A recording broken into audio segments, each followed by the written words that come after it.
Hello viewers, welcome to the third part of this video series. Today I will discuss the read and write criteria to your SRAM memory cell. In the previous video, we observed that how to do the read and write operation of your SRAM memory cell, and also identify that the operation become failure due to some fight between transistors, and we promise that we will help to win the correct transistor. So how can we do that? So let's go. To ensure both read and write stability, the SRAM cell transistors must satisfy the ratio constants. Let me first explain a very important operation of your SRAM memory cell. SRAM operation is divided into two phases. In phase 1, the SRAM is pre-charged, and in the phase 2, the SRAM is read or written. So basically, before read or write operation, we have to pre-charge the bit and the bit bar line. Okay, let me draw the circuit for you.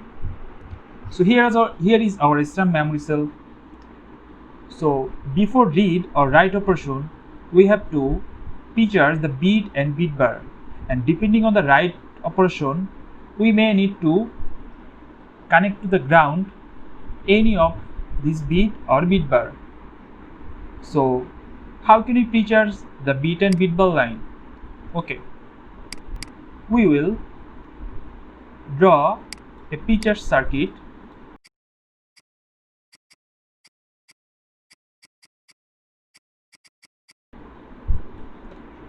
Okay, so here on the top we connected two PMOS with the bit and the bit bar.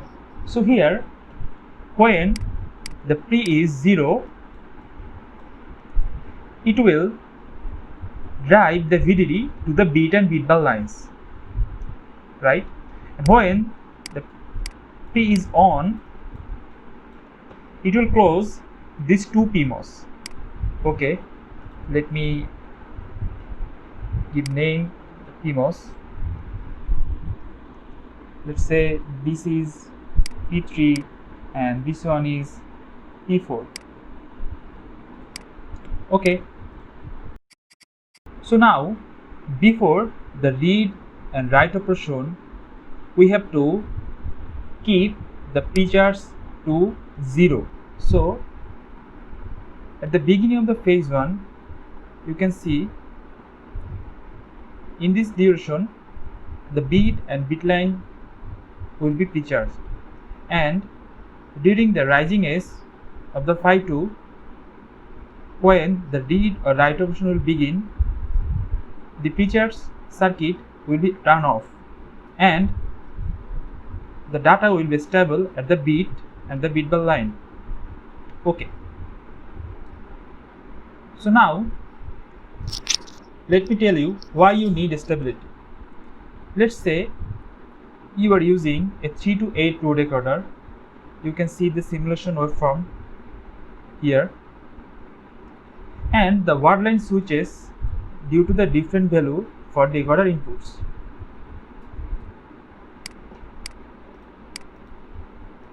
Now you can see when all the 3 inputs are rising, there are some glitches to the outputs, right? That means for the small duration, these word lines all are high. So, do you think this can problem in your circuit? Now say for the output 1 0 0 0 0 0 0 0 of the decoder, you write something on your memory cell of the first row, right? After that, let's say you also stored, that means write operation, something on second or third or the fourth row. Now after writing all the rows, now you want to read from your first row, and you go there and saw there is sitting a different value. That means your data got flipped. So what just happened? you lost your data and get a wrong output. That means your SRAM failed to hold your data. So what can be the possible reason? Can you identify something from this tool figure? Okay.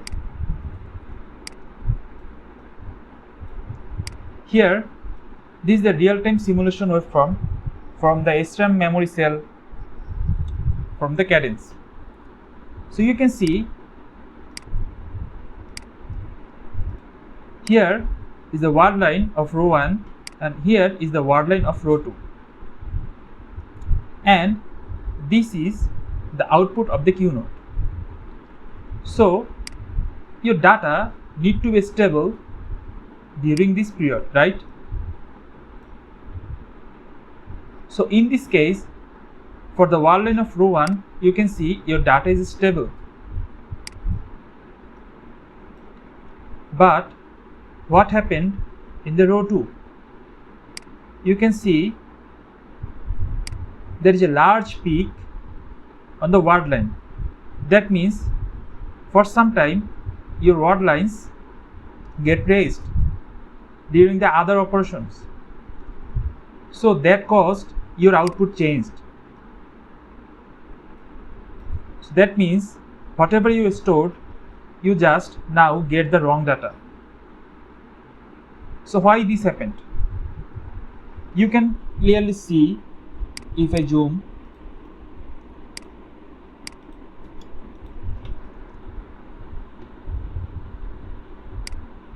So during this pre-charge operation,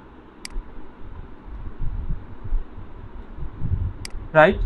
During this pre-charge operation, both bit and bit bar should be 1, right? But you can see your bit bar gets the full voltage, but your bit is not.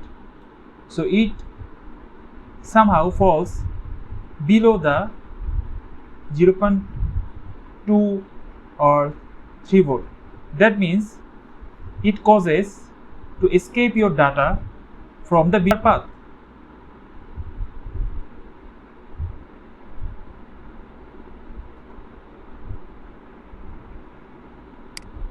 Now, if you see the next operation,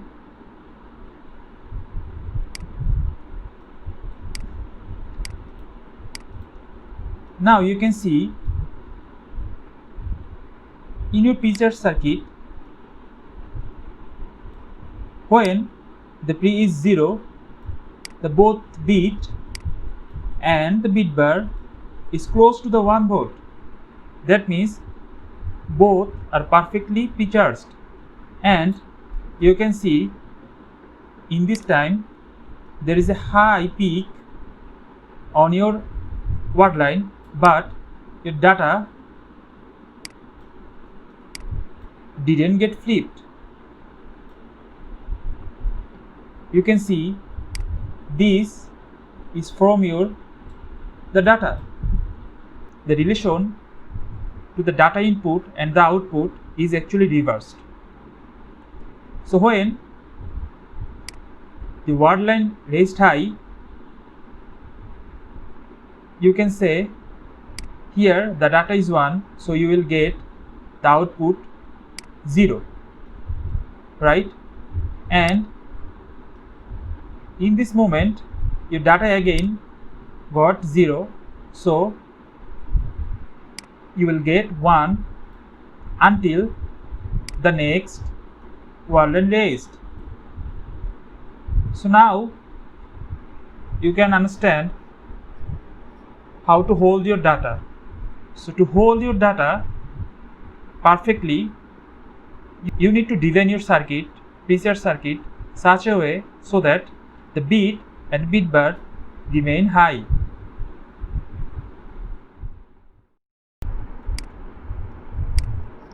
When you will design a large, long vertical memory array, your pre-charge circuit need to be strong enough to pre-charge and keep stable these bit lines, and it depends on your VDD source and the channel strength of the PMOSes.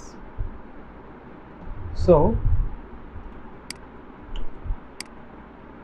the stability of the cell are addressed by those three margins.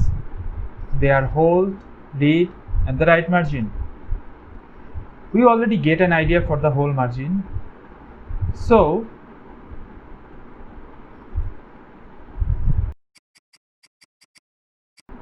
due to the low voltage of bit, the Q node goes down below the whole margin voltage, and that's why your stored data lost and flipped. Similar for the data flipped 0 to 1, but this time Q node goes up the whole margin.